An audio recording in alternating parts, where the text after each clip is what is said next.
Dafayomi dans Masechet Shkalim. Aujourd'hui, nous commençons le 4e Pérek et nous reprenons la Gemara d'Aftet Amoudbet. D'Aftet Amoudbet, nous parlons maintenant, enfin, de qu'est-ce qu'on faisait avec cet argent. On a vu qu'il y avait des prélèvements. Donc, qu'est-ce qu'on achète avec? Alors, on dit dans la Mishnah, la Trouma, que l'on prenait donc, ce prélèvement, qui se trouvait maintenant dans le Beth Amikdash, et il était mis il y avait les grands troncs et les petits troncs, les boîtes, on avait vu, vous voyez, TTC, le volume de 27 CA, vous voyez, alors on prenait des grandes boîtes, on les transférait dans les petites boîtes, Ma'ayu Osimba, comment on dépensait cet argent-là? Alors on dit, l'okrimba, qu'est-ce qu'on va acheter? On va acheter les corbanotes de toute l'année, les tmidim, c'est-à-dire le petit agneau du matin, celui d'après-midi, les moussafim, comme aujourd'hui, voilà. Si c'était aujourd'hui, alors on avait un korban moussaf, mais pas seulement le korban moussaf, véniskeem, et aussi le vin que l'on amenait pour la libation quand c'est accompagnant les corbanotes à Omer, voilà Bédiouk le Omer, aujourd'hui 2 jours du Omer, oui, et le Omer qu'on apportait de l'orge, et on l'apportait le 16 Nissan, c'est-à-dire le 2e jour de la fête, et qu'est-ce qu'on faisait avec? On apportait aussi, avec cet argent-là, acheter à l'Echem, les 2 pains qu'on amène de blé cette fois-ci, mais à Shavuot, l'Echem apanim, le pain que les Kohanim, ils arrangeaient sur la table et qu'on laissait d'un Shabbat à l'autre, et puis de manière générale, kol korbanot atsibour, oui, et tout ce qui s'appelle korban communautaire, les petits agneaux qu'on apporte à Shavuot, qui viennent avec du pain, les ktorettes aussi qu'on faisait, le sel, les bois. Alors maintenant, on va apprendre une sougia qui s'appelle les sfirim. C'est une sougia très très longue et complexe. Pendant la 7e année, vous savez, on ne peut pas travailler la terre. Maintenant, on va apprendre ce qui s'appelle le regain. Le regain, eh bien, c'est un phénomène naturel qui fait que même lorsqu'on ne travaille pas la terre, une terre qui a été travaillée, elle continue quand même à produire un petit peu. Donc, il va y avoir, par exemple, même si on fait 0 travail pendant toute l'année de la 7e année, il y a quand même des choses, il y a des céréales qui vont pousser d'elles-mêmes. Et viennent des restes de la moisson précédente. Et Béhémet, alors on sait, on ne peut pas travailler la terre, on ne peut pas faire un travail sur le champ lui-même. Mais qu'est-ce qu'on faisait avec ces sphirim? Oui, avec les sphirim, le regain de l'orge, on en avait en général, il y avait un miracle, on en avait tout le temps suffisamment pour pouvoir apporter le homer. Qu'est-ce qu'on faisait avec le regain des céréales de blé? Alors on le gardait pour le korban de Shavuot. Et maintenant, les champs pendant l'année de la Shemitah, vous savez qu'ils sont efker, c'est-à-dire ils appartiennent à personne. Alors le Bet Din mettait là-bas des gardiens, oui, dans certaines régions de Judée, oui, et parce qu'il fallait les garder. Pourquoi? Pour qu'on fasse bien attention quand il y a les gens qui viennent et qui passent, c'est qu'ils sont réservés au Beth Amikdash et qu'il faut surtout pas en prendre. Parce que comme c'est l'année de la Shemitah, on se promène avec les enfants. Si on voit des arbres, et s'il y a des fruits, et s'il y a des céréales, et ben justement, on peut les prendre, on rentre, et on a le droit de les manger. Oui, on peut en prendre un peu et en manger. Alors il fallait mettre des gardiens.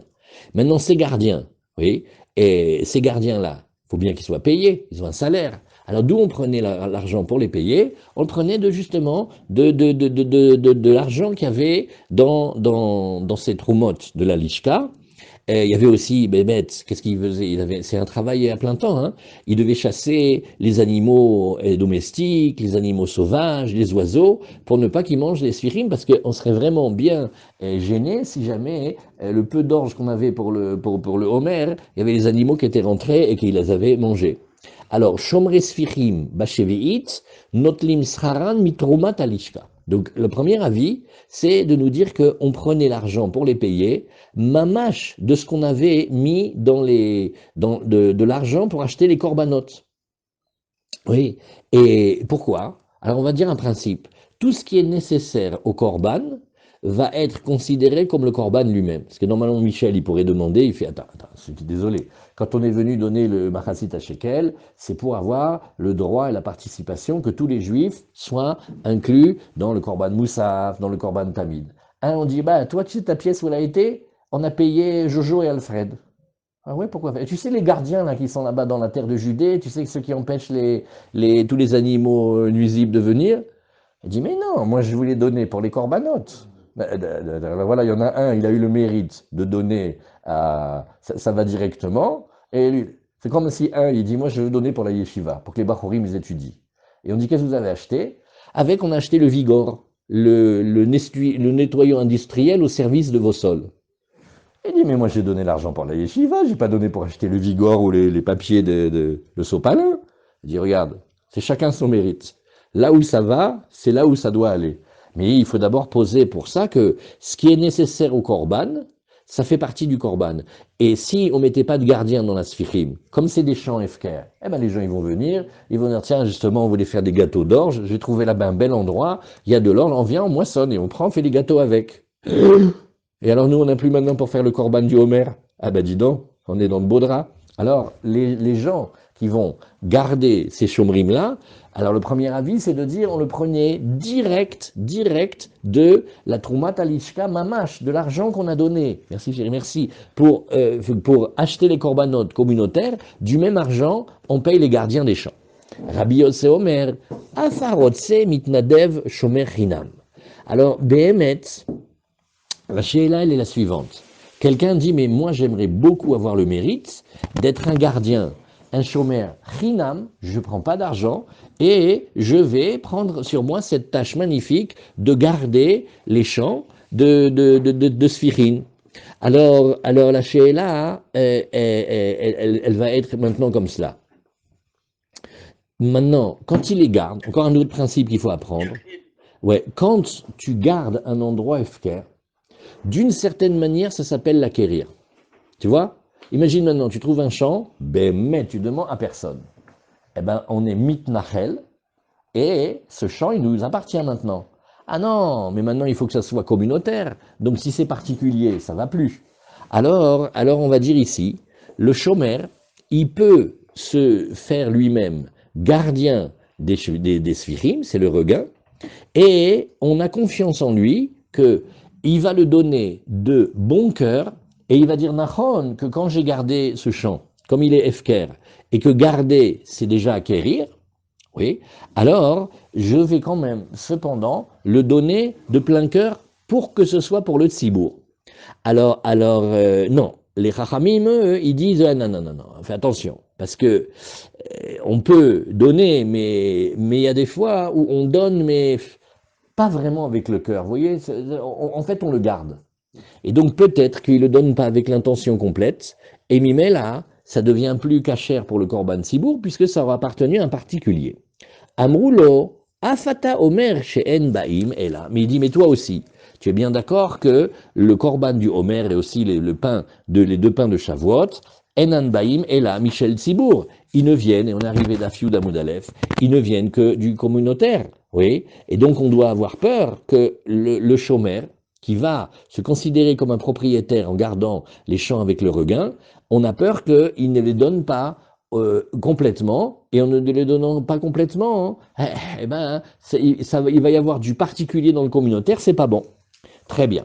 Après, on va reprendre maintenant, pour comprendre la Gemara, une Gemara du début de Ta'anit. On va la voir bientôt, Bezrat Hashem. Alors, on avait à la fin de Ta'anit, tout à la fin, on parle des bois que les Kohanim vont utiliser pour les corbanotes. Maintenant, d'après certains, si vous vous rappelez, les bois eux-mêmes, bien que c'est pas que c'est un corban, mais on les regarde un peu comme un corban en fait. Parce que c'est du bois. Alors c'était du bois choisi, du bois de grande qualité. Quand on arrivait à la moitié du mois de Havre, on n'en prenait plus parce que là, la chaleur, elle commence un petit peu à retomber et on voulait que ce soit des bois parfaits, qui ne soient pas attaqués par les animaux, les vers, etc. Qui soient pas. Alors qu'est-ce qu'on dit ici? Il y avait 9 périodes dans l'année, oui, qui sont dites là-bas dans la Mishnah, où il y avait des familles de Kohanim, il y avait des familles du peuple juif qui se portaient volontaires pour apporter les bois au Beth Amikdash. Et alors, le jour où ils apportaient ce bois-là, ils apportaient avec un korban. Et maintenant, la halakha, elle est que même si, Bémet, par exemple, toi Michel, tu es le gizbar du temple, tu dis, mais écoutez, là, on avait dans le Beth Amikdash une pièce qui s'appelle l'Ishkat Haetzim. elle est remplie jusqu'à rabord. Baruch Hashem, on a de quoi faire les corbanotes jusqu'à Hanouka. C'est pas besoin d'apporter en plus. Oui. Eh bien, qu'est-ce qu'on faisait? Par respect, par égard, par considération pour ces familles-là qui ont pris sur elles d'offrir le bois, on prenait leur bois à eux avant du bois qui restait dans la Lishkat Haetzim. Alors maintenant, qu'est-ce que nous faisons? Est-ce que on donnait la priorité à ces familles-là tout le temps du Beth Amikdash, la présence du Beth Amikdash, ou c'était devenu comme un monopole en quelque sorte? On va le voir dans la Gemara. Ma'azman atse kohanim va'am limanot. Alors, le Yerushalmi maintenant, il nous dit, bon mais finalement, ces familles-là, qu'est-ce qu'elles font? Elles offrent une trouma de bois. Nahon. Alors, pourquoi il fallait que ce soit passé par un don? Oui, et alors que d'habitude, ce bois, il est acheté des caisses du Tzibour. Et de nouveau, on a la question, de quelle caisse on va prendre, de quel prélèvement on va prendre pour acheter les bois? Alors il dit, et là, en fait, voilà comment c'était. C'est Bécha chez Alou Israël Minagola. Quand on est revenu de Bavel, vous savez comment c'était? Quand on est revenu de Bavel, c'était pas du tout comme quand on est rentré avec Yoshua. Il n'y avait pas beaucoup de juifs, c'est marqué dans le Nach, on était 42 000. Les Kohanim et les Lévim, c'était toute une histoire. Il y a toute une partie des tribus, ils n'ont pas voulu rentrer, ils sont partis on ne sait où, c'est des tribus perdues.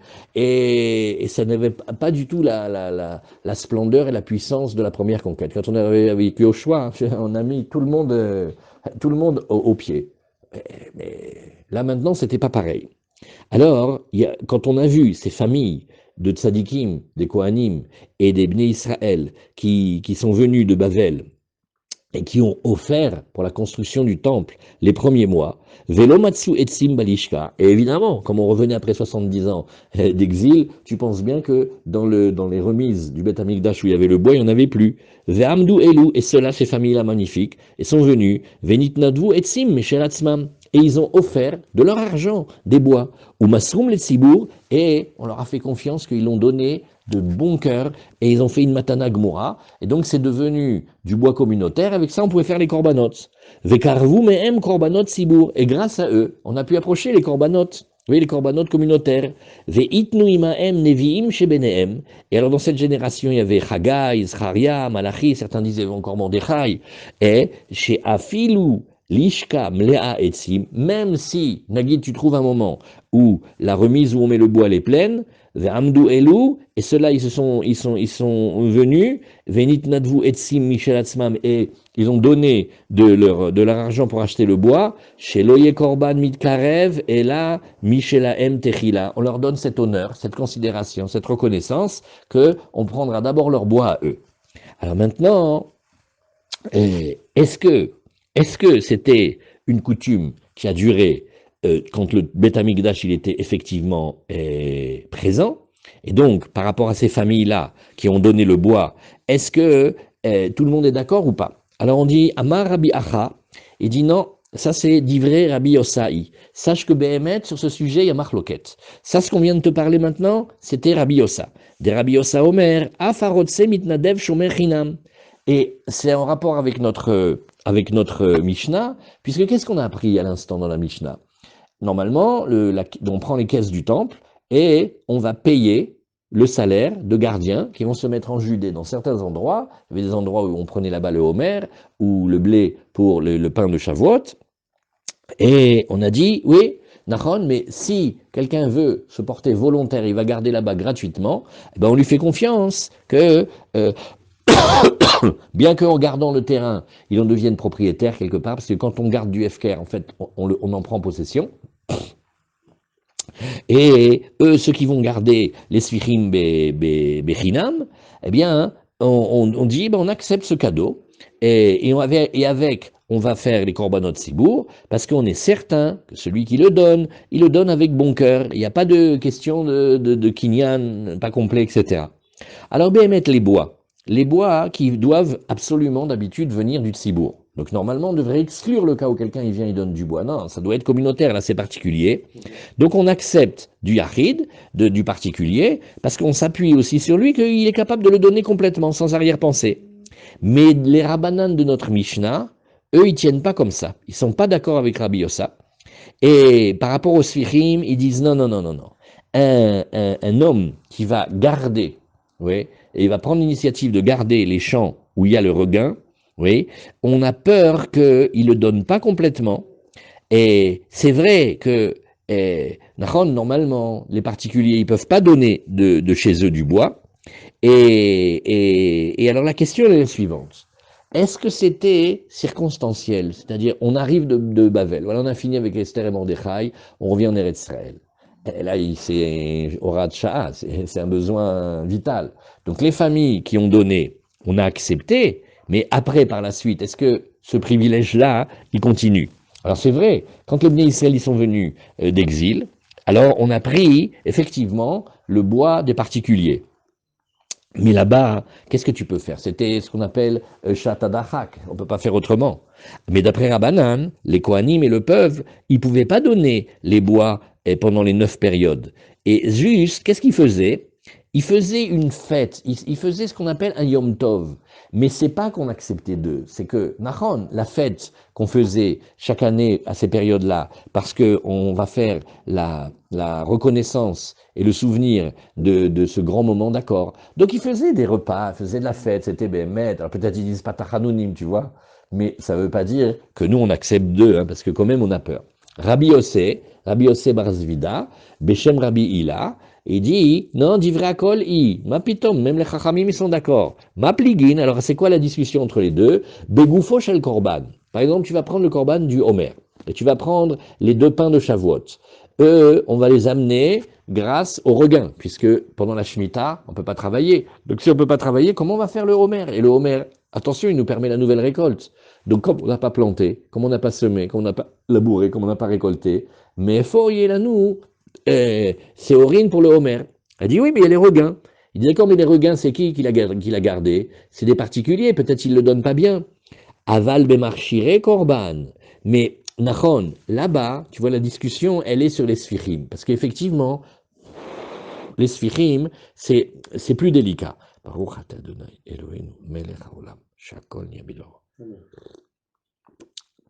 Mais quand on est dans la famille qui donne le bois, on le regarde exactement comme le korban. Donc le bois, il s'appelle marchiré korban. C'est ce qui permet le korban. Tandis que garder les champs pour ne pas que les bêtes ou les voleurs y viennent prendre le regain, c'est déjà plus marchiré korban, c'est comme on dirait peut-être marchiré, c'est plus lointain, c'est beaucoup moins proche. Kol ama modé, tous ils sont d'accord, égal, même les rabbanan, Shehu, Mishtane, Korban, Yachid, les Korban Sibour, ou la Behemet. C'est tellement important de faire la différence entre le Korban Sibour. Shalom, Shalom Yosef, Shalom, Shalom Mordechai, je n'ai pas vu que vous étiez là, Hazak. Il dit, tout le monde est d'accord qu'on doit faire attention. Donc quelle est la discussion? Est-ce que les bois, ils sont à regarder comme, dans leur donation, comme les gardiens des champs de Sfirim ou pas? Alors la Gemara, il nous dit, Tane, Isha Shasta Ketonet, Lebena, oui, et alors c'est la maman d'un Cohen. Maintenant, qu'est-ce qu'elle a fait? Elle a dit, vous reconnaissez la blague, mon fils, il est docteur. Ça, c'est la version francisée. Maintenant, comment elle était avant? Elle dit, mon fils, il est Cohen, il travaille dans le temple.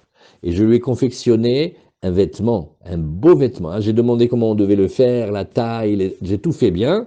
Et elle le donne à son fils. Alors on dit, tu sais quoi? Est-ce que le Cohen, il a besoin d'aller acheter, enfin, d'aller recevoir des prélèvements du temple, quelque chose de communautaire, parce que les vêtements sacerdotaux, ça doit être communautaire, ou là, on va dire, sa mère, elle lui a donné, mais elle a donné pour son fils. Eh oui. Si maintenant elle apprend que c'est un autre Cohen qui le porte, elle fait, ah, ils ont donné la chemise de mon fils, c'est un Marocain. Quelle horreur. Tu vois, ça va faire des histoires pas possibles. Alors là, tu vois bien en fait, elle n'a pas donné pour le Tzibour, elle a donné pour son fils. Et donc, si elle a donné pour son fils de nouveau, il y a la même question. Besséder, elle est très gentille d'avoir fait pour son fils. Mais c'est des vêtements pour le Tzibour. C'est-à-dire que les Kohanim, ils vont pouvoir faire les Kohanim. Alors, qu'est-ce qu'on dit dans la Mishnah? Akshera, Chazak, Behemet, quand le Kohen, il veut mettre la kétonette, par exemple, que sa mère, elle lui a fait, il peut. Ou bilvad sheitim sarena le tzibour, mais à condition que quand elle le donne de bon cœur. Oui, parce que comme ils doivent être communautaires, ils sont achetés avec l'argent de la Trouma Talishka. Donc, alors comment on fait? Comment on fait pour savoir, Béhémet? Là, c'est sûr qu'elle a donné de bon cœur parce que c'est une mère pour son fils. Oui, mais c'est pas bien, parce qu'elle a donné pour son fils. Mais de bon cœur, Mais quelle était la oui, non, mais condition? d'accord, mais nous, qu'elle le donne de bon cœur pour son fils, c'est exactement ce qu'on veut pas. Il faut qu'elle le donne de bon cœur pour le tzibour. Qu'elle ait la conscience que ce qu'elle donne, Nahon, c'est son fils qui va le porter, d'accord, mais ça peut être par exemple un autre Cohen, et c'est pour qu'il puisse réaliser le travail de toute la communauté. Donc là, il y a une différence entre le Yahid et le Tzibour, et bien on dit non, on n'a pas peur. Amar Rabbi Acha, il dit non, mais ça c'est pas tout le monde, ça c'est des Rabbi Yossé. Oui, des Rabbi Yossé Omer, Afarotse mitnadev shomer chinam. C'est le même, c'est Rabbi Yossé. De la même manière qu'on fait attention normalement, celui qui garde le champ des regains, le regain du champ, il devrait faire très attention que il le donne complètement. Et on pense qu'il va le donner complètement. De la même manière, on pense que la maman du Cohen, elle va le donner complètement. Mais si c'était Rabbanan, qu'est-ce qu'il te dirait? Non, oh là là, ne rentre pas là-dedans, laisse-nous tranquille, regarde, on a l'habitude, on a l'argent qui a été mis dans les troncs, de cet argent-là, ça s'appelle la Troumat Alishka, de cet argent-là, on va payer tous les employés. On commence pas avec les histoires du vêtement de maman. Oui. Alors Rabbi Yossé, Bechem Rabbi Hila, il dit Vrakol I, de nouveau, il dit non, il n'y a pas de marloquette ici. Ou Mapligin, quel est l'endroit où oui, ils font marloquette? Begoufo chez le korban, dans le corps même du korban, aval bemarchire korban, koule alma modé, chez où mishtane korban yachid, le korban sibour. Il dit non, c'est quand ici, on est dans ce qui prépare le korban, les étapes nécessaires à la préparation du korban, comme par exemple le fait d'avoir des vêtements, Bevada et que même Rabbanan, ils sont d'accord que on fait une différence entre un korban yachid et un korban sibour. Oui, et Béhémet, qu'est-ce qu'on va dire?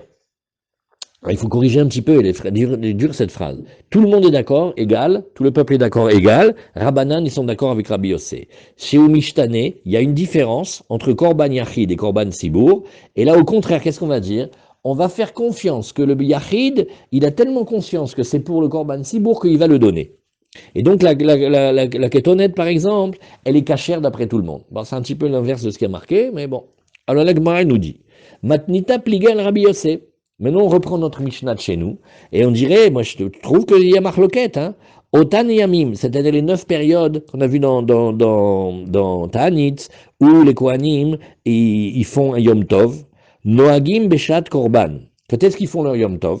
Ils le font au moment du Korban, c'est-à-dire à la présence réelle et effective du Beth Amikdash, ou chez l'Obeshat Korban, et aussi, même quand il n'y a plus le Beth Amikdash. C'est devenu un Yom Tov, on a la raison du Yom Tov, maintenant c'est plus nécessaire s'il y a le Beth Amikdash ou s'il y a le bois ou pas, c'est devenu chez eux. Et Rabbi Yossé Omer, Enan Noagim et la Beshat Korban Bilvad. Et Rabbi Yossé dit, mais non, pas du tout. C'est quand il y a effectivement le Beth Amikdash avec l'apport du bois, là il continue à faire le Yom Tov, mais sinon non. Donc on voit que Behemet, l'Ichora, il continue à dire comme ils ont dit au début. Rabbi Yossé, il pense que le Yom Tov, c'était au titre du don qu'ils avaient fait du bois. Donc il s'avère que quand il n'y a pas le Beth Amikdash, eh ben, donc il n'y a plus de raison de faire ce Yom Tov, puisqu'il ne donne plus. Donc le Yom Tov, il vient de la réalité du don qu'ils sont en train de faire. Alors que Rabbanan, il dit non, non, non. Même quand même quand il y avait le Beth Amikdash, oui, c'était pas eux qui donnaient le bois. Et le Yom Tov qu'ils ont fait, c'est un zecher, c'est une considération pour les mitzvot qu'ils ont fait au moment où on est revenu de Bavel, de Parsoumadai, qu'on est revenu avec Ezra et qu'on a eu le deuxième temple. On les remercie et on fait un Yom Tov en fonction d'un événement. C'est pas grave maintenant s'il y a le Beth Amikdash ou pas. Donc est-ce que c'est un souvenir ou est-ce que c'est une réalité? Non, la Sheila, elle est comme ça. Il faisait un Yom Tov.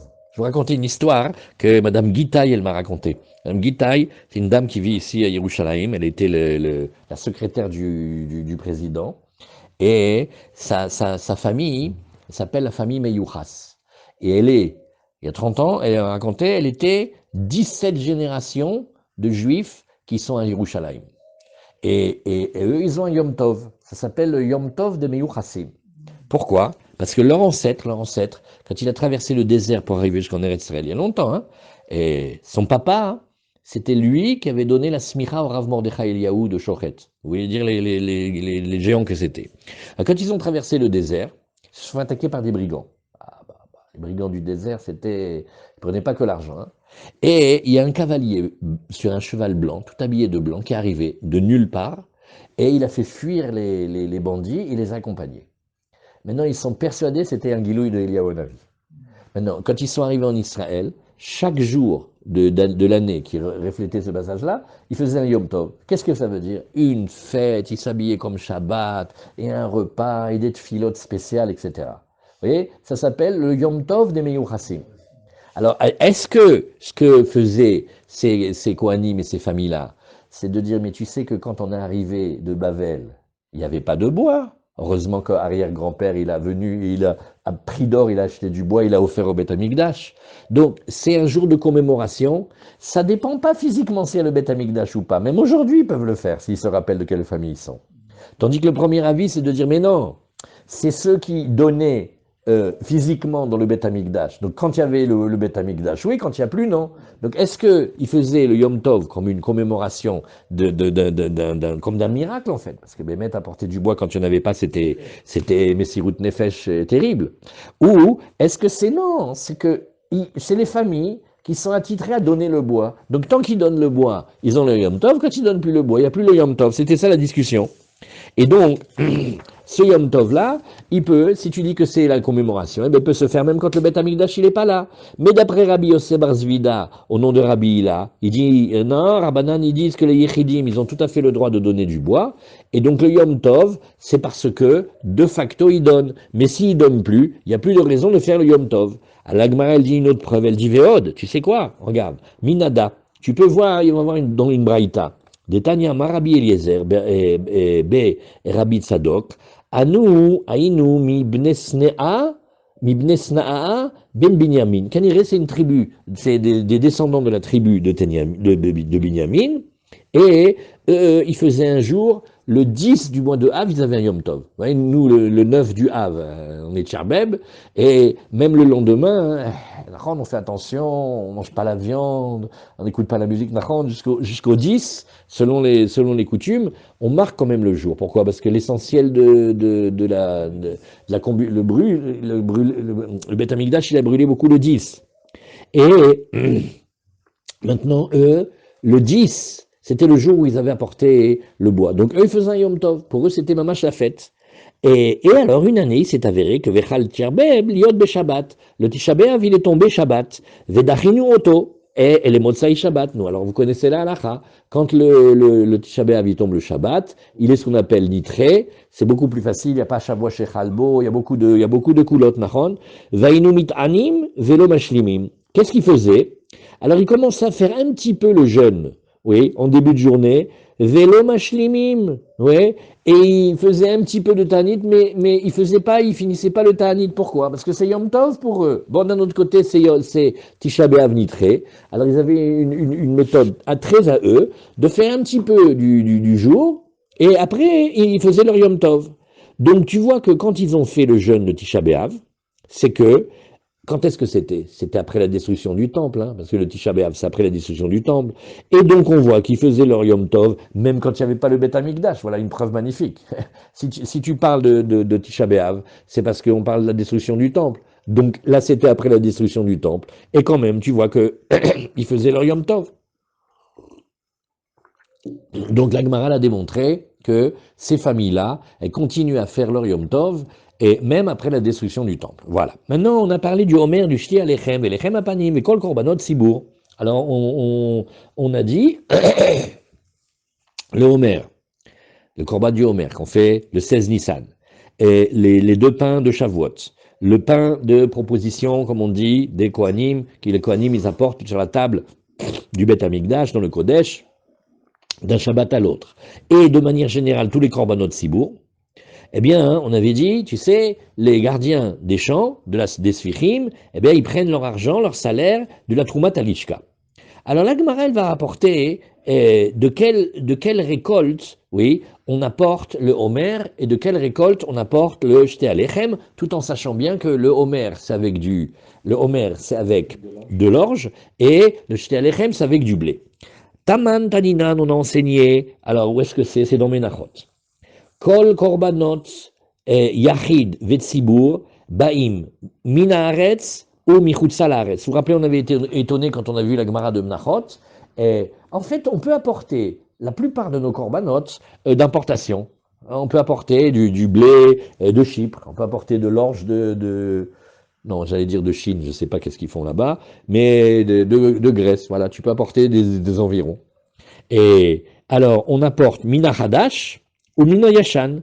Tu peux apporter de la nouvelle récolte, tu peux apporter de l'ancienne récolte. Chutz, attention, Chutz Mina Omer Veshte Alechem, tout le korban du Omer et Shte Alechem, Shen Baime la Mina Hadash ou Mina Haaretz. Ça ne peut venir que de la nouvelle récolte, c'est justement parce qu'il y a l'interdit de Hadash, oui. C'est marqué dans la Torah Vavetem, et Omer Reshit Ketzirechem el Kohen, les prémices de votre récolte. Et aussi, dans le Korban de Shavuot, il y a marqué Vikravtem min hachadasha lachem. Et aussi, il faut que ça vienne de Eretz Israël, qui tavou el haaretz, asher ani noten lachem, uktsartem et ketzira, vehavetem et Omer Reshit Ketzirechem el Kohen. Et dans le pain de Shavuot, il y a marqué mi moshvotechem Taviu lechem tenufa shtaim. Et moshvotechem, tout le monde sait, le véritable moshav des Bnei Israël, c'est la terre d'Israël. Bon, attention, petite précision, quand il y a marqué l'otever ou esh bechol moshvotechem, on ne peut pas dire, je fume à Paris, c'est pas Israël. Non, ça on ne peut pas dire, parce que les mitzvot, c'est Begoufo. Mais les mitzvot qui dépendent de la terre, quand il y a marqué moshvotechem, ça veut dire Israël. Donc maintenant on sait, tous les korbanot, y compris les animaux, on peut amener de Chutz Laaretz. Et on peut amener dans les Menachot on peut amener des Menachot de tout Israël et même de Chutz Laaretz. Mais, attention, quand on peut pas, parce qu'il y a quand même, on a vu que chaque korban, il y avait par exemple les béliers, alors on sait que de telle région d'Israël, c'était les plus beaux. Et quand c'était les chèvres et tout ça, de telle région d'Israël. Mais s'il n'y a pas, alors on importe. On a amené de Chutz Laaretz. Pareil pour le Rov des Menachot, mais attention avec le Omer et le Shte Alechem. Rav Huna, Beshem Rabbi Yeremia, il a dit des Rabbi Ishmael, ça c'est la méthode de Rabbi Ishmael, hein. Des Rabbi Ishmael Omer, En Omer Ba Mina Surya, puisque tu vois que Rabbi Ishmael, il avait dit très clairement, oui, et même une terre qui s'appelle Surya. Surya, c'est une terre qu'en fait David Amelech il a conquis. Normalement, toute cette région de Surya, elle devrait être Israël. David Amelech, il a conquis. C'est à nous. Mais, de qu'est-ce qu'elle a? Elle a un statut intermédiaire. On ne peut pas dire qu'elle est vraiment complètement Eretz Israël, parce que la conquête, elle n'a pas été une conquête complètement communautaire, il manque des éléments. Mais on ne peut pas dire que c'est complètement Chutz Laaretz non plus, c'est comme une zone tampon. Souria, oui, c'est une partie de la Syrie, mais vaut mieux dire Souria parce qu'on a vu, on va voir dans ma série de Gittin, c'est pas exactement les mêmes frontières. Béhémet, puisqu'elle a été conquise par le roi David, elle devrait être sous la souveraineté d'Eretz Israël. Entre les deux, comme ça. Alors, ça dépend de la sougia de Kivush Yachid. Ça a été une conquête, mais comme si c'était une conquête particulière. C'était pas vraiment le Kivush complet. Bon, alors, Béhémet, si tu vois déjà que Souria, qu'on pourrait regarder comme Eretz Israël, Rabbi Ishmael, il te dit, tu m'amènes pas là-bas l'orge pour le Homer, ni le blé pour le Shte Alechem, oui, et alors, bon, il n'a pas parlé de Shte Alechem, c'est nous qu'on invente, là. Il a parlé juste du Homer, et alors, si déjà une terre qui pourrait être ressemblante à Eretz Israël, il l'a exclu, Kol Sheken ben Beno Shel Kal Vachomer, que toutes les terres de Chutz Laaretz, elles ne conviennent pas. Taman Taninan, on a enseigné dans Masechet Kelim. Eser Kedushot, oui, Hen. Alors, il y a 10 Kedushot d'Eretz Israël. Alors, ça, Ken. Alors, qu'est-ce que c'est? Les 10 niveaux de Kedusha, c'est que chaque fois, tu vas voir une halakha qui montre une sévérité, ça montre qu'il y a de la Kedusha. Et alors, bon, là-bas, il y a les 10. Et nous, on va parler de Eretz Israël, Mekudeshet Mikol Artsot. La terre d'Eretz Israël, elle a une Kedusha supérieure à toutes les autres terres. Ou Maï Kedushata, c'est-à-dire, on cherche, montre-moi le Issour. Chaque fois qu'il y a de la Kedusha, ça se traduit par le fait qu'il y a un Issour. Ça, vous le voyez, on va le voir très beaucoup dans les Masertot de Nashim. Les Kohanim, ils ont une grande Kedusha. C'est pour ça qu'ils ne peuvent pas épouser une groucha, une chaloutza, et le Kohen Gadol encore plus, il peut prendre qu'une Betula Behamav. Pourquoi? Parce qu'il y a beaucoup de Gdusha, alors il y a des Issourim qui le concernent. Alors que le Ben Israël, il a aussi une Gdusha, mais lui, c'est juste qu'il ne peut pas prendre une Mamzeret, par exemple. D'accord? Mais pourquoi il peut se marier avec une femme que le Cohen, lui, il peut pas se marier? Parce que la Gdusha du Cohen, elle est plus grande. Ça, c'est dans le peuple. Maintenant, dans la terre aussi. La terre d'Eretz Israël, elle a une très grande Gdusha. Pourquoi? Parce que tu vois, chez Mevim, Mimena, Omer, Ve Abikurim, on amène de Eretz Israël le Omer et les Bikurim. Il y a marqué la karta mireshit kol peri adama sher tavi miartsecha, v'shte alechem, ma she'en mevim ken mikol artzot. Donc tu vois que même les terres comme Souria, qui sont très proches, elles ont des statuts de Eretz Israël pour d'autres choses aussi, et ben malgré tout, Eretz Israël, comme elle a ces deux exigences-là, elle montre que son niveau de Gdusha, il est le plus grand. Amar Rabbi Chia Beshem Rabbi Yeremia, de Rabbi Ishmael I. Nous, ça c'est la manière de Rabbi Ishmael. De Rabbi Ishmael Amarena Omer, Babina Souria. Nous, Bidiouk, exactement ce que je viens de voir. Qu'est-ce qu'il a dit Rabbi Ishmael? Ah, vous m'amenez pas le Omer de Souria, hein? Ah, mais Souria, c'est une terre, elle a été conquise par David, elle ressemble à Eretz Israël, Caron. Mais Eretz Israël, elle a une doucha plus grande. Taman Tanina, nous a enseigné dans Shvi'it. Alors, il y a marqué, Sheshet Yamim Ta'avod, Uvayom HaShevi'i Tishbot, Bacharish Uvekatsir Tishbot. Ça, c'est un des psukim les plus incroyables qu'il y a. Le pasuk qui commence à parler de Shabbat, et en cachette, il parle de la Shvi'it. Tu as vu ça, Yosef? Regarde. 6 jours, oui, ta'avod, tu travailles. Tu peux travailler, tu dois travailler, ou bayom shevi'i, et au 7e jour, tishbot, tu vas chômer. Bacharish ou vekatsir tishbot, dans le labour et dans la moisson, tu t'arrêtes de travailler. Et pourquoi le Shabbat? Il n'y a pas 39 mélachot, qu'est-ce qui nous ont sorti les deux? Rabbi Ishmael Omer, il dit, tu sais que on a le droit de moissonner parfois le Shabbat. Comment? C'est le passouk qu'il a dit le contraire. Il a dit non. Si c'était le Homer, on a le droit de moissonner le Homer, l'orge, le Shabbat. Parce qu'on dit ma harish reshut. Oui. Quand un homme il laboure, qu'est-ce qu'il fait? Il laboure pour travailler sa terre. C'est pas une mitzvah de labourer. Hein. Et malgré tout, la Torah, elle interdit le Shabbat. Afkatsir reshut. De la même manière, on va dire. La moisson que la Torah interdit de faire le Shabbat, c'est une moisson que tu voudrais moissonner ton champ. Mais yatsa ketzir a omer chez mitzvah. Mais le passouk il a laissé la place pour dire que si tu devais moissonner pour une mitzvah, comme moissonner le homer, ça serait permis le Shabbat. Et puisqu'on voit qu'on a permis la moisson du homer pendant le Shabbat, donc on voit que si jamais le homer il a été moissonné, oui, quand c'était pas la mitzvah, eh ben il devient pasoul. Parce que sinon on aurait dû dire, oui, et on aurait dû dire, mais non, allez le faire Erev Shabbat, vous n'êtes pas obligé d'attendre le Shabbat, hein, vous pouvez le faire vendredi. Hein. Alors, tu vois que on apprend de là que Behemet, le Homer, ça compte beaucoup dans nos halachot de Homer, il faut compter 49 jours pleins. Il ne faut pas faire un demi. Tu vois, on commence le 2e jour de Beza, 1, 2, on a, voilà, Tmimot, Razak. Il faut qu'il soit Tmimot Tiena. Et donc, on n'aurait jamais dû permettre de transgresser le Shabbat. Tu vois ici que Behemet, la moisson, elle doit être faite exactement comme il faut, et donc, on ne peut pas moissonner trop tôt. Et comme on ne peut pas moissonner trop tôt, tu vois que ça dépend de cette permission de Shabbat. Rabbi Ishmael Kedat, et la Gemara elle continue, elle a ça en tête pour parler de Rabbi Ishmael. Il dit, bah oui, hein, il faut qu'on respecte parfaitement toutes les lois de Sirata Omer, de Rabbi Ishmael d'Amar en a Omer bamina Souria. Tu le verras par exemple dans le fait que Rabbi Ishmael il est très sévère sur le Omer, et il dit, tu ne l'amènes même pas de Souria. Je sais que Souria, c'est le conquête de David Améler. Je sais qu'on a voulu le regarder mamash comme Eretz Israël sur certains points.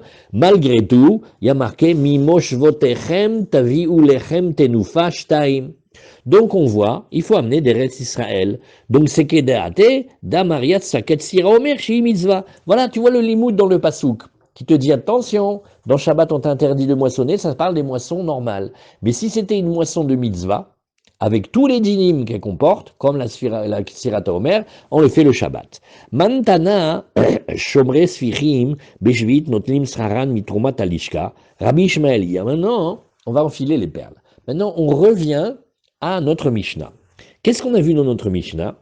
On a dit, tu sais, les gardiens des champs dans lesquels pousse le regain, pendant la 7e année, ils prennent leur salaire de la Troumat Alishka, mamash, de l'argent qu'on a mis pour les korbanot, nachon? Eh bien, ça c'est Rabbi Ishmael. Il dit, étant donné qu'on ne peut pas amener le Homer autrement que d'Eretz Israël, donc on a besoin de mettre des gardiens qui vont être payés avec l'argent de la caisse du temple, qu'on a fait pour les korbanot, pour qu'on puisse faire la mise à... Parce que réfléchissons ensemble.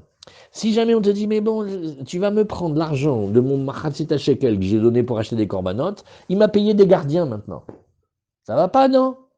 Moi, j'ai donné pour les korbanot. Alors, si jamais on avait le droit de faire du homer d'importation, on envoie un bateau à Chypre, on amène tout ce qu'on veut, de l'orge, du blé, de tout ce que tu veux, et on amène. J'aurais pris de l'argent de la caisse du temple pour payer des gardiens. Ben non, je peux faire une autre méthode. Ah, de là, tu vois hein, que c'est mamash comme Rabbi Ishmael qui te dit c'est que d'Eretz Israël. Et comme c'est que d'Eretz Israël et qu'on est en année de Shemitah, bon, les marinettes, si jamais les gens y viennent et ils me prennent l'orge là-bas, donc je mets des gardiens. Et ils vont me garder des corbeaux, ils vont me garder des cousins, ils vont me garder des animaux domestiques et sauvages. Ils vont bien garder le champ. Ah, c'est la Juvite. Il dit, mais monsieur, ce champ-là, c'est pour apporter le korban du Homer. Et si on n'a pas de korban du Homer, on ne peut pas apporter d'ailleurs. C'est pas comme les autres nachot. Voilà. Amar Rabbi Yossa, divra kol i. Alors Rabbi Yossa, il dit non. Même Rabbanan, ils disent qu'il fallait mettre les gardiens.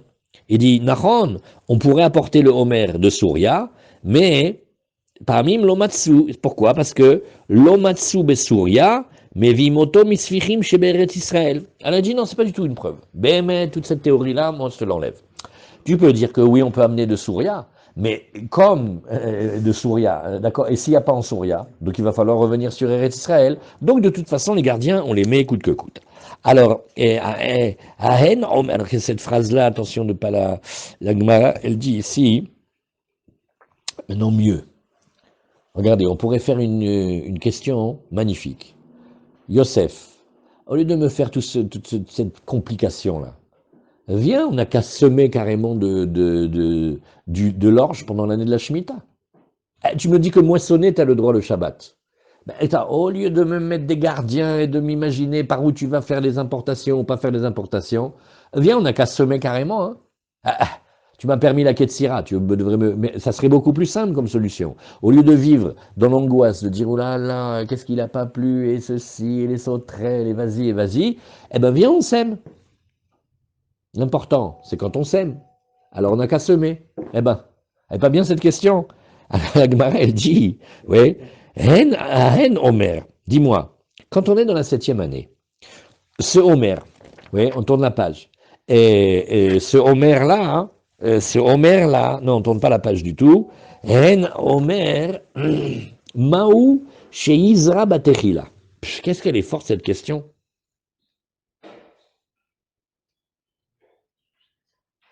Béhémet. Regarde, on t'a permis de moissonner. Mais c'est pas plus simple de semer. Nachon, c'est la Shemitah. Mais de toute façon, on s'arrange avec le Homer. Alors viens, on n'a qu'à semer.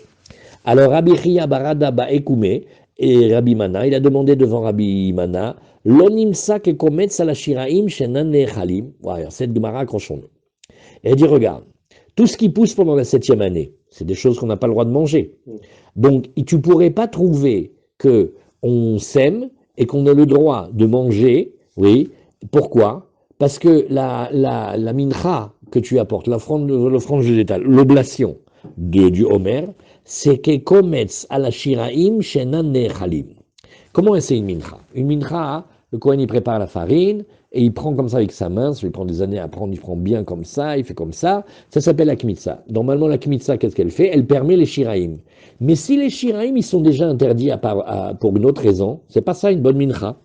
Et donc, quand on fait une mincha normale, on va brûler la petite partie qu'on a pris entre les doigts, et le reste, il est mangé par les Kohanim. D'accord? Mais maintenant, dans le cas où quand tu vas faire la combustion de cette petite partie qu'il y a dans la main, ça ne permet pas de manger le reste parce qu'il n'était pas saoul. Donc là aussi, les mincha du Homer, ils devraient interdire la consommation. Pourquoi? Parce qu'ils ont poussé pendant la Shvi'it. Donc tu vois que la mincha en elle-même, elle est abîmée. Donc, Bichlal, qu'est-ce que tu voudrais poser comme question? On n'a qu'à les semer. Toi, tu croyais avoir trouvé la solution du siècle en disant, ah ben on va les semer. Mais non, parce que quand tu vas les semer, tu vas faire pousser pendant l'année de la Shemitah, c'est pas consommable. Et si c'est pas consommable, ça veut dire que les Shiraim, ils sont psoulim. Alors la Gemara, elle dit, regarde, à Marley, c'est-à-dire Abimana, il dit à Rabbi Chia, et Nahon, tu as raison que les restes de la mincha à Omer, ils peuvent pas être permis parce que naase ke hamisha dvarim she'en baim betuma ve'en nechalim betuma. Alors on a déjà appris ça, Baruch Hashem, dans Psachim. C'est vrai, c'est la question de Michel, que normalement, oui, on doit on doit apporter, oui, et le korban en état de pureté, et le manger en état de pureté. Mais on a vu que exceptionnellement, il y a 5 corbanotes, dont le korban Pessah, que bien qu'ils vont être approchés en état d'impureté, comme quand la Touma elle était permise, par exemple, quand il y a la majorité du cas d'Israël qui est impur, malgré tout, ils ne sont pas mangés dans la Touma. Michel il a posé 4 fois cette question dans la Maseret Psachim. Et bien que on ne peut pas le manger, quand même le fait d'avoir apporté le korban, ça nous rend quitte. D'habitude il faut manger, les kohanim doivent manger, mais là ils peuvent pas. Le korban il a quand même pu être approché, et c'est pas grave si on n'a pas pu le manger. Alors Béhémet, si tu dis que le Homer, il repousse la Touma, oui, et donc même si les restes ne peuvent pas être mangés parce qu'ils ont été produits avec de l'orge qui a poussé pendant la Shemitah, en fait c'est pas grave, ça repousserait l'interdit de le semer pendant la Shvi'it, même si le reste de la mincha ne peut être mangé. Chazak. Voilà, ça c'est une première partie. Maintenant, on enchaîne une deuxième partie. On a dit, tu te rappelles que ceux qui gardent les terrains du regain, là, de l'orge, pendant la 7e année, ils prennent le salaire de la Troumat Alishka. Ok. Maintenant, comment on fait? Alors là, il y a un pile-poule extra, on est obligé de réfléchir un petit peu entre nous. Et voilà, c'est que c'est une énigme juive. On ne peut pas s'en sortir. Regardez, on va faire ensemble. Comment on les paye? Ça ne peut pas se faire comme un paiement normal. Par exemple, les trésoriers du temple, ils viennent payer de l'argent consacré, payer le salaire de leur garde. Pourquoi? Parce que les Gizbarim, ils peuvent pas acheter, ils peuvent acheter que un objet fixe, mais un travail, c'est pas concret. Et donc, on ne peut pas faire un transfert de Gdusha sur quelque chose qui n'est pas un objet. Amène le buffet de ta grand-mère, Hazak. Le buffet de la grand-mère, on le consacre, on le revend, l'argent il va dans la caisse du temple, la caisse du temple elle le rachète. Donc on peut sortir de l'argent du temple si on a acheté un objet. Mais un travail ou un service rendu, c'est pas concret. Donc on peut pas faire tomber l'argent dessus. Et donc, là, l'argent du Ekdesh, il peut pas être profané. Et donc, la Gdusha, elle va aller et elle va rester dans l'argent. Alors, qu'est-ce qu'ils font? Ils viennent payer un travail qui n'est pas une chose concrète. Donc, l'argent du Ekdesh, ils ne peuvent pas être profanés et donc redevenir choulin sur un travail. Alors, qu'est-ce qu'on a trouvé comme conseil? On va faire chiloul de l'argent du Ekdesh sur quelque chose. On va choisir un objet et on va dire, voilà, cet objet-là, eux, ils vont le donner au Ekdesh. Le Ekdesh, il va aller maintenant dans l'objet, et l'argent, là, maintenant, il redevient choulin. Et comme ça, l'argent, il est utilisable par les travailleurs. Mais, alors maintenant, tu me dis, bah, on n'a qu'à faire facile, on n'a qu'à faire que la Gdusha, elle vient sur les sphirim. Ah non, les sphirim, ils sont attachés à la terre, puisque le regain, il est encore sur pied, et on ne peut pas être podé du Ekdesh sur des carcaotes, c'est une halakha. Bon, alors maintenant, tu vas me dire, on n'a qu'à les cueillir, et une fois qu'on aura cueilli les regains, on n'a qu'à faire le chiloul de la Gdusha sur eux. Et il dit non, parce que le tachloum des travailleurs, des gardiens, il faut qu'ils fassent avant le commencement du travail. Parce que si ils le font, oui, Après, donc les sphirim, ils vont être devenus la propriété personnelle de ces gardiens. Et de nouveau, ça devient particulier. Et nous, on voulait communautaire. Donc, bref, on est coincé. Alors, Keïsad ou Ose, quelle est la technique qu'il va utiliser? Alors, le trésorier du temple, voilà comment il fait. Notel Maot Minashul Khani. Vous vous rappelez qu'on avait vu, il y avait des changeurs, ceux qui faisaient la petite monnaie là? Alors il le prend du Shulchani, Venoten les Kotsrim les Shomrim. Et il va donner aux moissonneurs et aux gardiens sur leur travail. Et donc il les paye avant. Ad Shelo Ikarev Omer, avant que le korban ne soit apporté.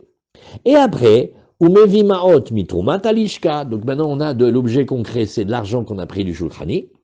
Et maintenant, il amène l'argent qu'il y avait dans les troncs de Trumat Alishka, Umechalelim alav, et on fait passer la gdoucha qu'il y avait dans l'argent des caisses qui étaient dans les troncs, et on le fait tomber sur, on le fait se réaliser sur les sphirim, sur le regain.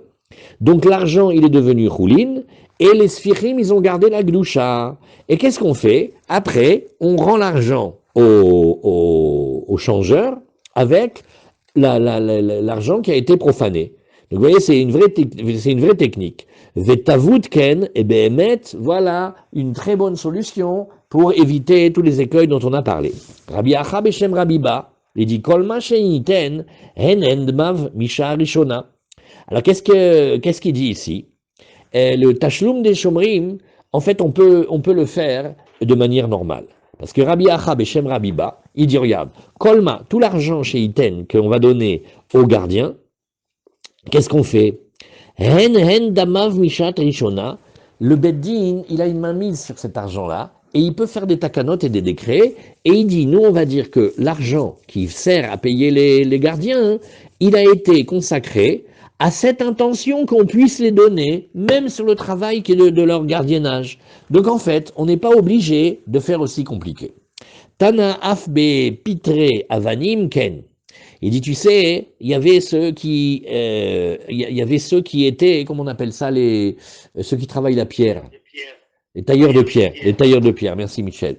Alors les tailleurs de pierre, il fallait arranger en permanence les murailles du temple. Oui, et ça s'abîme, des fois ça s'effondre, ou ça s'effrite, ou ceci ou cela. Donc il fallait les payer. Keitzadou ose, notel maot, mina shulchani. Alors même technique que la première fois, il prend de l'argent du changeur, en fait il lui fait comme un prêt, il emprunte, venoten lechotzvim, il va donner au tailleur de pierre, et la satatim, et aussi ceux qui étaient les écarisseurs, ceux qui coupent les pierres bien carrées comme ça, ad shelotinaten al gabe dimous jusqu'à ce qu'elles soient posées les pierres, c'est-à-dire avant qu'elles soient posées, ou michenitan al dimous, et une fois qu'elles sont mises sur les rangées de pierres, mevi maot mitrumat alishka, il amène de l'argent de trumat alishka, mechalelim alea, et il fait le transfert ve tuvodken. Et de la même manière, Rabbi Yosef bar Rabbi Boun beshem Shmuel, qu'est-ce qu'il dit? Il dit non, il n'y a pas besoin de faire. Chez kol mashiten henem demea misha rishona, on peut dire que Lev Beddin matne alehem, que le cœur du Beddin, il a déjà décidé que ça serait comme ça que ça se passerait.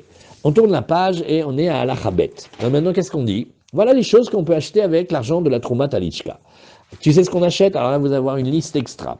La paradouma.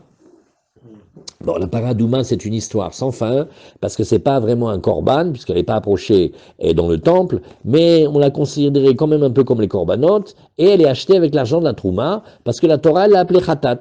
Ouais, comme la Torah l'a appelé khatat, bien que ce n'est pas du tout un khatat qui rentre au Beth Amikdash, Seir Amishtaléach, pareil, celui qu'on va offrir là-bas, vous avez compris à qui, le jour de Kippour, et il n'est pas approché dans le temple, hein, et il n'est pas appelé khatat, malgré tout, on va l'acheter avec l'argent de la trouma, parce que, comme il vient pour la capara de tout le klal, il a un droit d'entrée.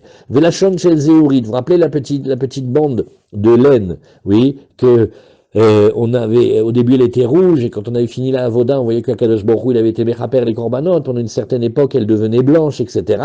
Alors, qu'est-ce qu'on fait ici? On va, alors, attendez, ça, qu'est-ce qu'ils disent ici? Non, apparemment c'est plutôt une langue de laine, enfin un morceau de laine, qu'on jetait quand on brûlait la vache rousse, et on le jetait avec le Etz Erev. Ouais, c'est sur la para en fait. Ouais. Et alors, ça aussi, ça s'appelle Trumat Alishka. Non, c'est pas celle de Kippour, Ken Betar. Alors, tout ça, Baïm mi Trumat Alishka. Kevesh Para. On a vu dans Para qu'il fallait construire des ponts, oui, et sur lequel il y avait comme de Silouane, plus vers Arazitim, vers le Beth Amikdash, comme un pont pour que on amenait la Para à Douma à l'endroit où on allait la brûler. Et alors ils marchaient sur des ponts, comme ça il n'y avait plus pas de problème de Touma. Oui, peut-être on passait sur Kever Athéom et tout ça, ils ne voulaient pas.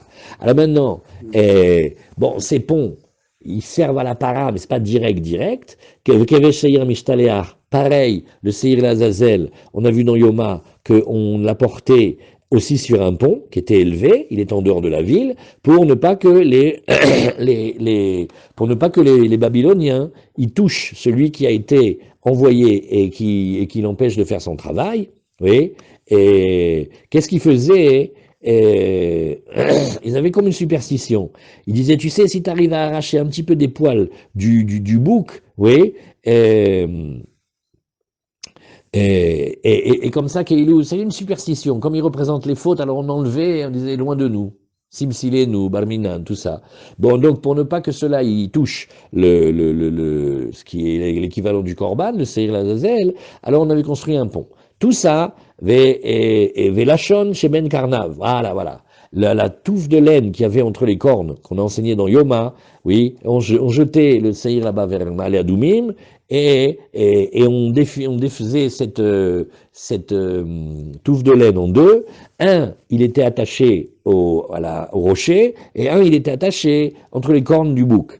Et tout ça, on voulait voir s'il y avait ce miracle-là, que la laine, elle blanchissait, et c'était un signe que, pendant une époque, on avait eu Kapara. Alors tout ça, Amatamaim, pareil aussi, que il y avait une source spéciale et elle passait au travers du parvis du temple. C'était une nappe phréatique comme ça. Et là aussi, des fois, il fallait l'arranger. Chomotaïr, les murailles de la ville, ou Migdelotea, et les tours qui étaient les tours de garde. Vekol Sorkeaïr, bref, en fait, tout ce qui est nécessaire aux besoins de la ville, c'est-à-dire creuser les puits, les citernes, etc. Tout ça, Baïm, Mi, Shiare, Alishka. Ça venait non pas des prélèvements de la caisse, mais de ce qu'on appelle les résidus de la caisse. Abba Shaul Omer, Kevesh Para, et Kohanim Gedolim aussi, Michel Atzma. Il dit non, alors je t'explique. Le grand pont là que tu as parlé de la Para, oui, de la Paradouma, ça c'était les Kohanim Gedolim qui payaient de leur argent. Parce que le Kohen Gadol, il devait être plus riche que tout le monde. S'il était plus riche que tout le monde, Mabrouk, et sinon, nous, on lui donnait de l'argent pour qu'il devienne encore plus riche. Motar Shiare Lishka, de ce qui restait de la Trouma, de la Lishka, après qu'on a fait avec tous les besoins de la ville et tout ça, qu'est-ce qu'on fait avec? Mayosim Baem, Lokrim Baem, Yenot, Shmani, Muslatot, on achetait du vin, des huiles et des belles farines, oui, et alors qu'est-ce qu'il faisait? C'est Méanienne, parce que le Beth Amikdash, c'est comme les Galeries Lafayette, les Havdil, dans la Redoute. On trouve tout à la Hadout. Ouais. Ils achetaient, c'était des grands financiers. Ils achetaient quand les prix étaient au plus bas, et après ils les revendaient. Et ça faisait rentrer de l'argent dans la caisse du temple. C'est-à-dire que nous, quand on va faire les courses, alors on dit où tu achètes le vin? Ah, j'achète au temple. Mais Yosef, ils font le double du prix. Oui, mais quand tu achètes, tu reçois le vin, mais tu donnes aussi comme si tu faisais une trouma au Beth Amikdash. C'est fait. Alors il faisait comme ça. Ouais.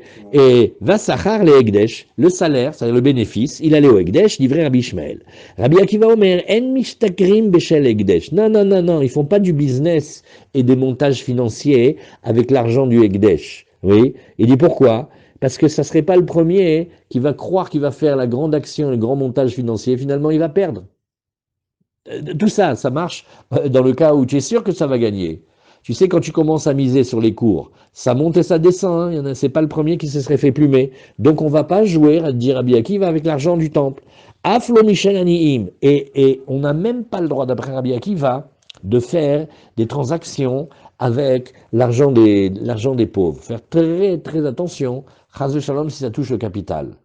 Bon, alors ça c'est une halakha qui est très complexe, parce que quand c'est Karov les Sachar, Verachok les Efsed, il y a certains étérim. Est-ce que par exemple, un tuteur légal des orphelins, il peut placer leur argent?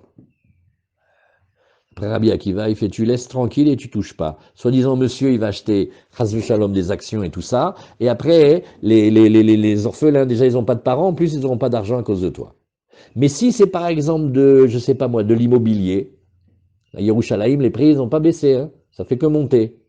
Alors peut-être c'est bien, s'ils achètent un appartement, et l'appartement il prend de la valeur, et quand ils vont être grands, ils vont avoir top. Alors, Rabbi Akiva, il dit non, non, non, ne commence pas à jouer sur les cours, parce que les cours, ils sont fluctuants, et personne au monde ne peut savoir qu'est-ce qui va être du cours. Donc il faut faire attention. Motara Trouma, ce qui reste de la Trouma, Mayo Simba, alors, Riku Ezaav, Tsipui, les bêtes Kodesh à Kodashim, il faisait des plaquages d'or, et sur lequel il mettait sur le Kodesh à Kodashim.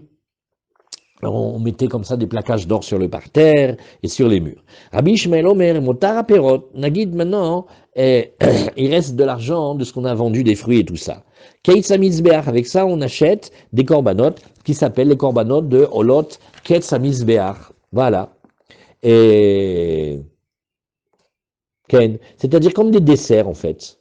Voilà. Ve'akaitz le'echol aneharim. Ok? Et motar trouma les kli charet, quand on a acheté, on a mis de l'argent de côté pour acheter les ustensiles du temple, qu'est-ce qui se passe? Qu'est-ce qu'on fait avec? Eh bien, motar trouma, on achète avec des kli charet. Non, des surplus de la trouma, on achetait des kli charet. Maintenant encore un autre avis, Rabbi Akiva Omer, motar trouma, les keitz hamizbeach. Non, ça va pour aller pour les holot de keitz hamizbeach, motar nechassim, les kli charet et des libations, ce qui reste de l'argent des libations, ça va aller pour les kli charet, les ustensiles du temple. Rabbi Hanania, Sgana Kohanim Omer, motar nesachim keitz hamizbeach, motar trouma, les kli charet. Alors Rabbi Hanania, Sgana Kohanim lui dit non. De ce qui restait des libations, de qu'on avait acheté le vin, il reste, on va acheter Keitz HaMizbeach, on achète des holotes qui vont aller orner le Mizbeach quand tu ne travailles pas, Motar Trouma, et le reste du prélèvement, lui, il tient comme Rabbi Ishmael, c'est Keli Charet. Zeveze lo ayu modim beperot, mais attention, tu vois Rabbi Akiva et Rabbi Hanania Sgana Kohanim ne sont pas d'accord avec Chachamim, lo ayu modim beperot, ils n'étaient pas d'accord avec le cas des fruits. Pourquoi? Parce que eux, ils disent que on n'a pas le droit de commencer à jouer sur les cours, et donc on ne commence pas à faire ça. Et donc, c'est pas Shayar Birlal qu'il y ait du motard à pérode, parce que comme eux, ils ne permettent pas la transaction, donc il n'y a pas de profit. Gemara. Kevesh para, on va discuter maintenant de la paradouma. Nachon, on dit qu'il y a un pont, comme une grande pente, de la para et du seir amishtaléar, et aussi de la laine qu'on mettait entre ses cornes. Tout ça, c'est des restes, une fois qu'on a fini de payer, ce qui reste de la lishka. Rabbi Ishmael bar Nachman, Beshem Rabbi Yonatan, Shlosha Leshonot En. Tu sais que, en fait, il y avait 3 langues. C'est-à-dire, quand on parle de 3 langues, c'est 3 morceaux de laine qui vont être teintes. Oui, des fois non. Alors, le premier, Shel Seir, c'est Shel Saïr, le premier du bouc émissaire, comme on disait quand on était petit. Alors, lui, qu'est-ce qu'il faisait? Il coupait cette tranche de laine-là. Un, il attache au rocher, et un, il attache entre les cornes. D'accord?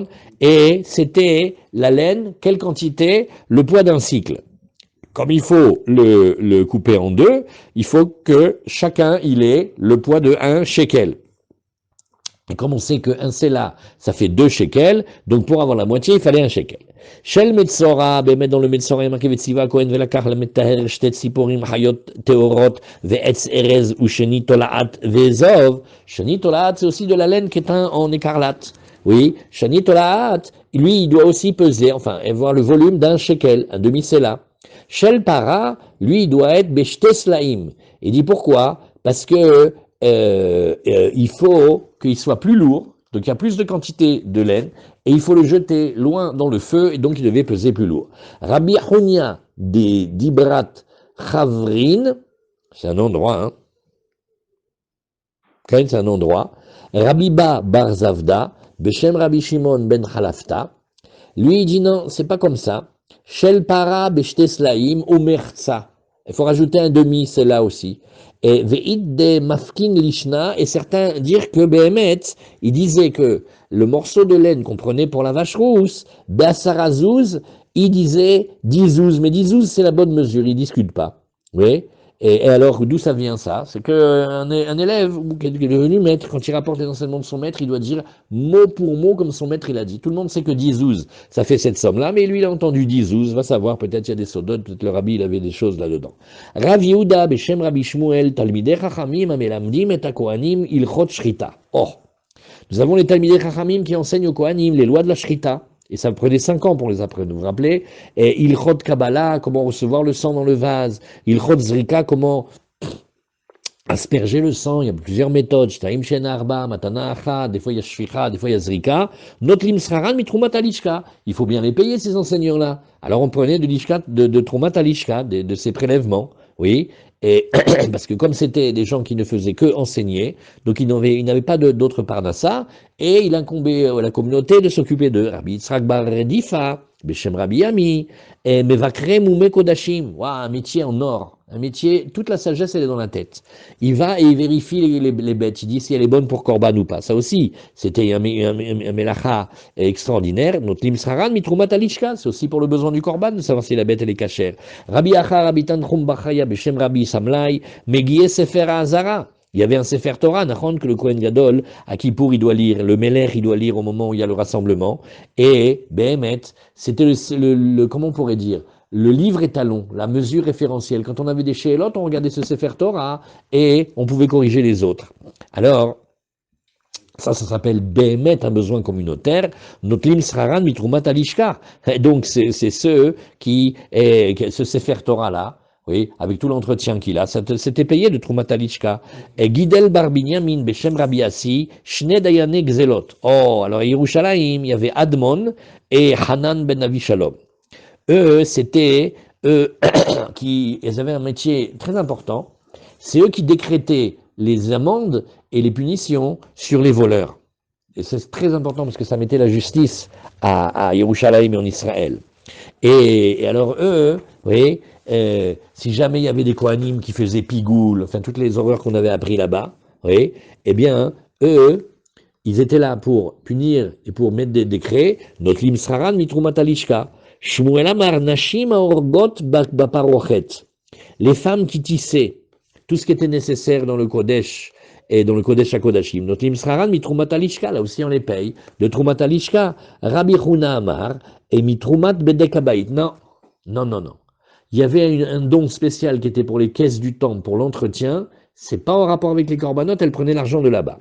Mapalig, en quoi ils discutent? Shmuel avadla qui est korban. Shmuel il dit, tu m'excuses, la parochette elle est comme un korban.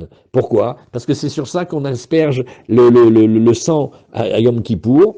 Et pour les taureaux qui sont brûlés, les boucs qui sont brûlés pour Avodah Zarah et tout ça, donc Behemet c'est comme un korban. Ravuna Avadla, Kebinyan, il dit non, c'est comme la construction, c'est comme les murs, hein, donc c'est Bedek Habayit.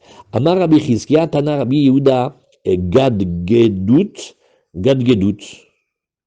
Non, c'est bizarre ce nom.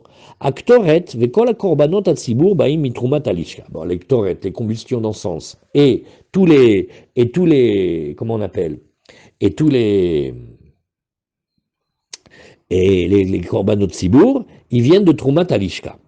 Mizbeach hazahav, le mizbeach en or intérieur, et ve keli, kol keli sharet, tous les ustensiles du temple, baim mimotar nesachim, ils viennent du surplus des nesachim. Mizbeach haola, par contre le grand mizbeach qui était en terre, oui, ve'echal, le sanctuaire, ve'azarot et les parvis, baim mishiare alishka, eux ils viennent du reste des prélèvements de la lishka. Chutz lazarot, oui, bain milishkat bedek habayit. Alors tout ce qui est intérieur, ça vient du prélèvement initial, et tout ce qui est extérieur, ça vient du Bedek Habayit. Ah, ve'atane avnei mizbeach ha'echal ve'azarot mo'alim bahem. Gemara dit, non, puisqu'on voit qu'il y a un interdit farouche de détourner des choses simples, même sur eux. Ve'chiesh me'ila b'shiraim, mais il n'y a pas me'ila dans les restes, il y a me'ila que sur l'essence. Et là, qui Rabbi Meir, des Rabbi Meir amar mo'alim b'shiraim. Encore une toute petite lettre. Amar Rabbi Chia, Klum amar Rabbi Meir, et là, betor shnato. Non, pendant l'année où ça a été prélevé, ok, comme on a vu, qu'il fallait il fallait préparer au cas où on a besoin à la fin. Alors c'est vrai que pendant l'année, alors on n'achetait pas encore les pierres du Misbéach. Ve'acha, chutz leshnato, anan kayamim. Nous parlons du cas où c'est déjà passé la première année, où d'après Rabbi Meir, il y a une Meïla pendant, euh, pendant que, pendant la deuxième période. Chazak. Voilà, on met un point ici.